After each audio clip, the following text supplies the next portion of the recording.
Mayor David Holt. Mayor Holt, thank you so much for being here. Good morning. Good morning. We were just talking about all the things off the air. I mean, I'm going to try to go lightning round with you this morning because it's going to be hard to otherwise cover it all. I know there's so much to talk about, but I want to start here because government shutdown, it's top of mind for a lot of people here in the country. I know that you are the president of the U.S. Conference of Mayors, which just put out a letter to USDA asking them, urging them really to make sure that they're using these emergency funds and working with states to keep SNAP benefits going. Those expire on Saturday. What have conversations with other mayors been like when you see, as we approach this really critical deadline coming up November 1st? Right. Well, I mean, first of all, we run cities that have been continuously operating without shutdowns for decades upon decades, if not centuries in some cases, right?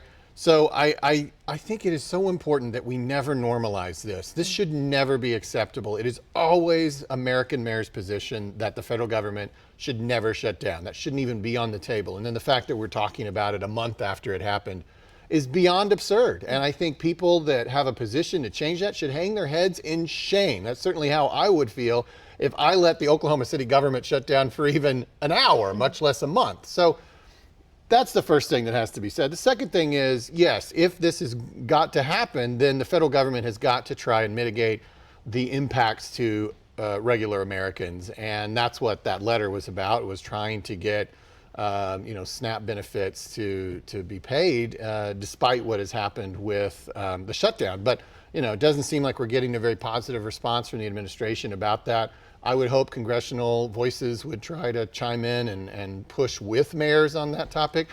But in the absence of that, I mean, I know that our nonprofit community, from the United Way to the Regional Food Bank to many others, are stepping up in the days ahead, and they're going to do everything they can. But ultimately, Congress and the administration holds all the power here, and America's mayors are absolutely 100% united. They need to reopen the government. Whatever disputes they've got, they got to figure that out later. We got to get the government open. It's ridiculous. Mayors speaking up and united in this front. I do want to continue and talk about the Conference of Mayors because you all just had a visit to OKC. 200 mayors that are part of this organization, really signing this document. I want to talk more about this declaration that you all put out.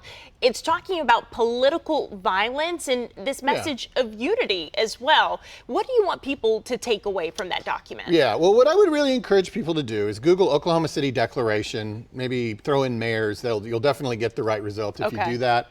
And you could also look at my social media. I mean, reading it, it's only 3 pages long. I think reading is probably the most effective thing, but just to give you a preview, and as you said, it's been signed by 230 mayors. The first 50 signed it at the Survivor Tree here in Oklahoma City. But basically, it's a statement of the core democratic principles that we all need to adopt if we're ever going to maintain this American experiment for another 250 years.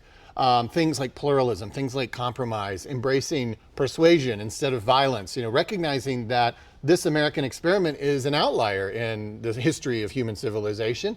And it is not self-maintaining. I mean, it requires all of us to buy into the culture necessary for it to survive. And I would say that American political culture is certainly diverging away from those core principles right now. If everybody would sign this document, everybody in public life, everybody in political life, the country would function again almost overnight. And so give it a read is what I would encourage people to do. And like you said, we're up to 230 bipartisan mayors that have signed it already. And we're going to make sure that people have access to that document so that they can read it for themselves. I want to turn now to talk about the city because earlier this month we had voters approve that historic $2.7 billion GO bond. What's next here for people watching at home? Well, the next 10 years of implementing it. It's $2.7 billion.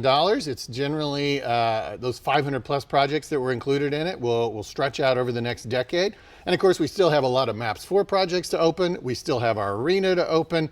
There's a lot going on and a lot of capital projects. But I mean, the big takeaway here was we're 15-0, starting with MAPS in 1993, on city tax votes to build things, to maintain things, capital projects, 15-0. And the validation we got here, I never really doubted that it would pass. But there were 11 initiatives, as you know, and the lowest one was 76% and the highest one was 85%. What amazing unity across this city and confidence in the direction that we're going. Turning now to an announcement you made yesterday, because we're talking about just adding to what's going on in OKC. We're going to be having a big celebration December 31st. I know we have an NBA game that day, but after that game, there's a big party in the city for New Year's Eve. Talk more about that announcement and why you all decided right now is the right time for this. Yeah, for 40 years we had opening night, and it was a big event. It included a countdown where we all gathered, and there was a band and fireworks, and I never can remember if the ball was raised or the ball was dropped, but there was a ball. And opening night had a lot of other things too, and it kind of got, maybe bigger than it could be maintained. The Arts Council did a great job with it. They do a great job with the Arts Festival. They decided they couldn't do it anymore, and so it ended. And for the last several years, we've been one of the very few cities, and I looked this up yesterday, 16 of the top 20 cities have a public gathering at midnight on New Year's Eve, and we were one of the 4 that didn't. Okay. And I didn't like being on that list. And so I got some folks together earlier this year, and we made the announcement yesterday that we are getting off that list. We're getting on the good list again, and we're going to have a public party in the park, New Year's Eve. And as you said, there's been for 18 years now a Thunder game on New Year's Eve. One rolls right into the next, but of course all residents are invited to come down. We'll have a band, we'll have food trucks and drink trucks. And thanks to Inasmuch Foundation, we'll have a drone show, and 9:30 p.m. December 31st, Scissortail Park. It'll be great. Shaking things up to start the new year. We like to see it. I know there's so much that we need to get to, but we'll get that next time. Okay, we're checking in with you we every didn't even month. talk about the Olympics. You teased it. People are going to go. Thunder either. I know you're So the biggest much. Thunder fan. So All much right, going so we're on. going to have some more information up online for what we talked about with that declaration, Oklahoma City Declaration. You can find that on the As Seen On section of KOCO.com.